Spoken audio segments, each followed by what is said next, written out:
এখন বগুড়ার সাথে কিন্তু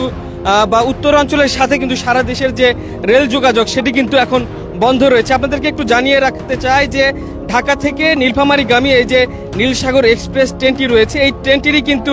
আজ দুপুর 2:30টার দিকে কিন্তু 9টি লাইন কিন্তু চ্যুত হয়েছে, কিন্তু 9টি বগি কিন্তু লাইনচ্যুত হয়েছে এবং উত্তরবঙ্গের সাথে কিন্তু বর্তমানে ঢাকার যে রেল যোগাযোগ সেটি কিন্তু বন্ধ রয়েছে। আমরা সান্তাহার রেলওয়ে থানা পুলিশের উপপরিদর্শকের সাথে কথা বলেছি, তিনি আমাদেরকে যেমনটি জানিয়েছেন যে এই নীলসাগর এক্সপ্রেস ট্রেনটি কিন্তু ঢাকা থেকে ছেড়ে এসেছে বেলা 2টার দিকে। সান্তাহার যে স্টেশন রয়েছে সেখানে কিন্তু বিরতি দেয়, বিরতির পরে সান্তাহার স্টেশন ছেড়ে কিন্তু যাওয়ার কিছুক্ষণ পরে কিন্তু ট্রেনটির এই যে 9টি বগি সেই 9টি বগি কিন্তু লাইনচ্যুত হয় এবং ট্রেনের ছাদে কিন্তু অনেক মানুষ থাকায় ছাদ থেকে পড়ে গিয়ে প্রায় অর্ধ শতাধিক মানুষ কিন্তু আহত হয়েছে আমরা যতটুকু জানতে পেরেছি। আমরা